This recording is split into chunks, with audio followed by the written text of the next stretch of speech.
Tumahimik si Martin Romualdez mula sa kanyang pugad, mula sa kanyang lungga, mula sa kanyang kuweba. Hindi na natin siya masyadong naririnig.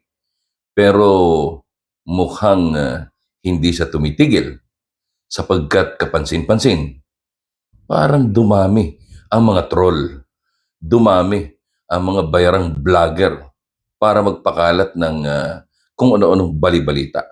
Kaya totoo ito, kung hindi, malisyoso ang mga balitang ito.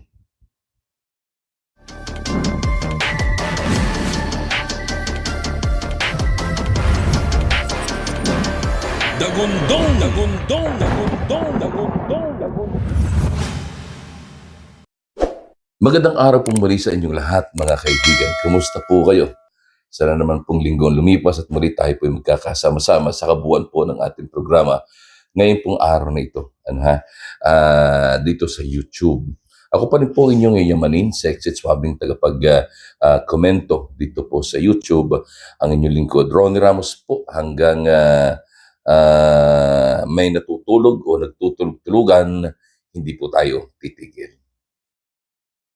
Napansin nyo ba na nitong mga nakalipas na araw, hindi nga natin napapanood o naririnig sa mga balita itong si Martin Romualdez, na dating Speaker of the House.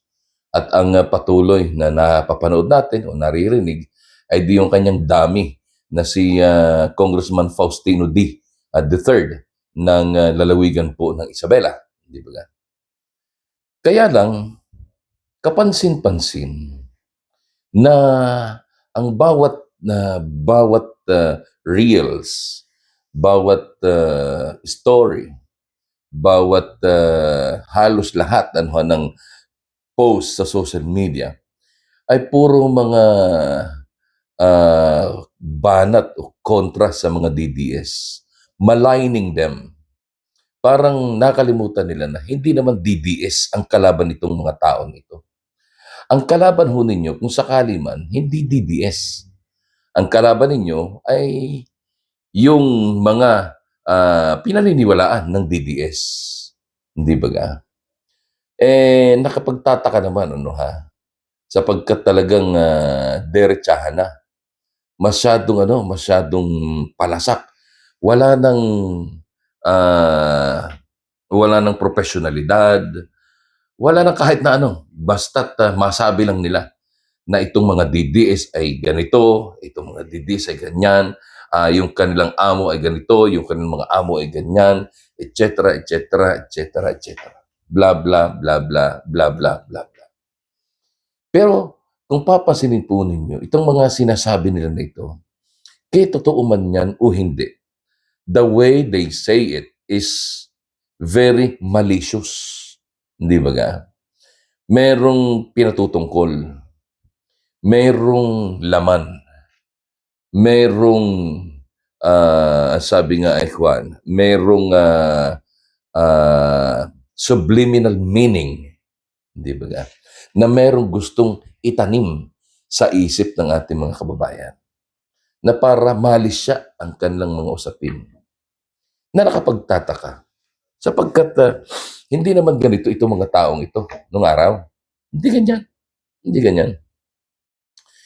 Mayroon ako mga nakikita na nasa salubong ko pa nung araw sa ilang mga political gatherings ng mga maka-Duterteng grupo. Dahil sa mga coverage, nasa salubong ko pa ito. Ngayon talagang galit na samantalang dumiroon ng tagapagtanggol ng mga Duterte ng mga nakaraang panahon. Wala naman akong nais ipatungkol. Kaya lang, hindi ba dapat ay pag-aralan nating maigi ang mga isinusubo sa atin? Kasi bandang huli, baka tayo ang balikan. Kayo, for example, kung kayo ay balikan dahil sa mga malisyoso ninyong pahayag tungkol sa mga DDS o tungkol sa mga Duterte, hindi ho mahirap sabihin, at napakadali para kayo ay sampahan ng kasong cyber libel. Ito ay isang krimen na maaari pong maaaring ihain laban sa inyo. Hindi ho yan pananakot. Mga kaibigan, huwag ho ninyo kong ituring na kalaban o kaaway. Magkwentuhan lang tayo. Pakinggan ninyong maigi ang sinasabi ho ninyo. Kasi pag nagkamali ho kayo, bukas makalawa, ay pamilya ninyo ang maapektuhan. Hindi sa kung ano paman, hindi dahil sa may gagawa ng kawalang hiyaan sa pamilya ninyo, kundi kayo rin mismo. Kayo rin. Na hindi magtatagal, baka kayo ay masampahan ng cyber-libel. Ako na may nagpapaalala lang. Hindi ko kayo pinipigil. Hindi ko kayo nasa inyo yan sapagkat yan ang inyong bread and butter eh. So, kailangan ninyo yan gawin yan. No? Kailangan ninyo gawin yan sapagkat dyan kayo binabayaran. That is part of the political maneuvering. Sanay na sanay tayo dyan. Kaya hindi ako nagagalit sa mga taong ganito. Kasi I was once like you. I was. Kaya lang, sa bandang huli, nung nag full-time na ako dito sa mainstream media, wala pang computer nung araw. Kita nyo? Wala pang computer nung araw. Wala pang internet. Wala pa. Iba-ibang paraan ang ginagawa namin o ginagamit namin para kami makatugon doon sa trabahong iniatang sa amin. Nakagaya ng ginagawa ninyo ngayon. Mas mahirap nun. Ngayon, napakadali na lang. Gumamit ka lang ng VPN, hindi ka na nila malulocate kung nasaan ka. Di ba? Gumamit ka lang ng VPN. I forgot the meaning of the VPN, pero yan ho'y isang uri ng sistema sa internet kung saan ay inililigaw ang mga sumusubaybay sa iyo. Halimbawa, makikita nila doon sa record mo, yung VPN mo ay yung iyong IP address ay galing sa abroad. Hindi ba ga? So, paano nangyari yun? Yon. So, may mga bagay na ganyan. But, sa panahon namin, hindi ganon. Hindi ganyan.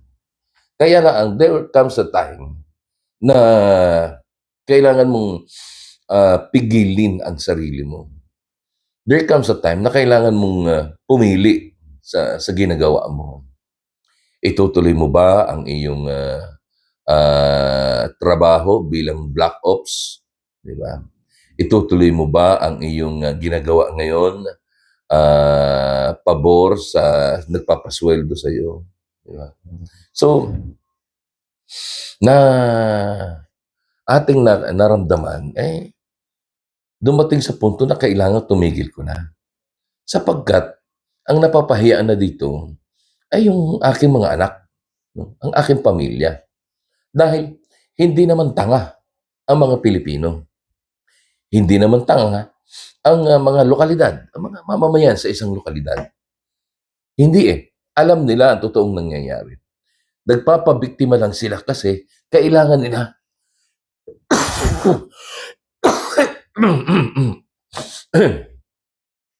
sorry. Hindi naman tanga ang mga Pilipino. Hindi naman tanga ang mga tao sa lokalidad. Hindi ba? Alam nila ang nangyayari. Alam nila kung anong totoo at alam nila kung anong hindi. Alam nila kung ano ang panahon namin yun ay di lalo na ngayon. Isang pindot lang, alam mo na kung anong katotohanan. Madali mo nang makikita ang mga impormasyon sa internet. Hindi kagaya nun. Pag maghahanap kami ng kahulugan ng isang bagay, we really need to use dictionary. The actual dictionary o kaya ay encyclopedia. Para sa mga research. Ngayon, hindi. Isang pindot mo na lang. Nung panahon namin, kailangan mo ng kopya ng isang house bill o kaya ng isang enacted bill na naging batas na, hindi ba? So RA na yan o batas pambansa, BP or RA, hindi ba nga? So, kailangan mo pang pumunta ng personal sa Senado o kaya sa Kongreso para humingi ng kopya. Ganon ang panahon na yun.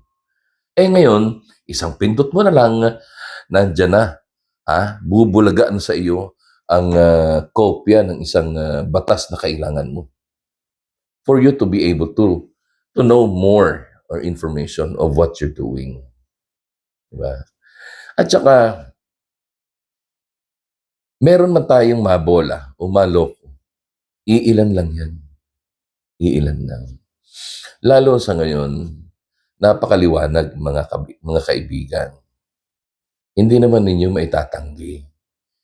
Pagbali-baligtarin man ninyo ang sitwasyon, ano man ang sabihin ninyo sa akin, pasensya na po kayo, ano ha? Pero ako, itong nakikita kong katotohanan. Pagbali-baligtarin man ninyo ang sitwasyon, this regime or this administration is a failure. Sapagkat hindi nito natugunan ang mga pangangailangan ng ating mga kababayan. Sapagkat marami silang mga ginagawang mga lihim na pagtatago o pagtatakip. Di ba ga?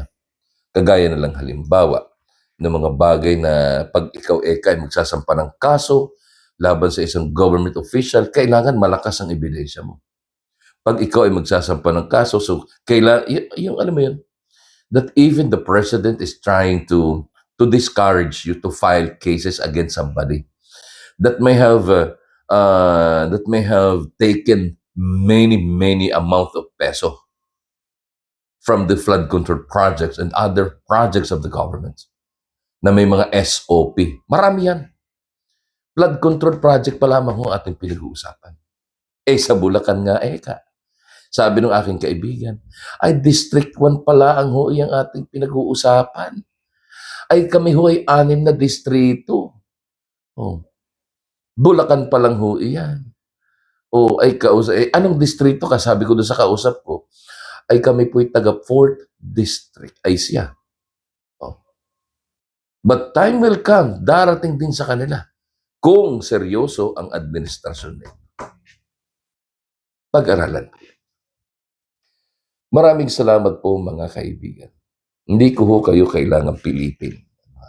Kailangan ko lang sabihin sa inyo ang alam ko'y tama at nasa inyo naman po yun para kayo ay maniwala o pag-aralan niyo sinasabi ko dito, itakwil, at kung ano pa mang gawin ninyong violent reaction in relation to what I have said.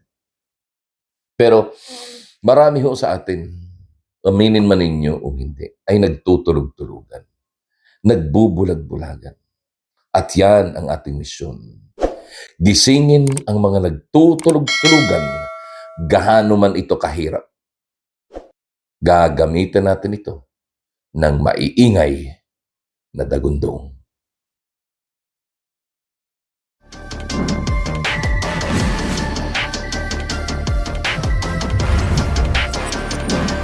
Dagundong.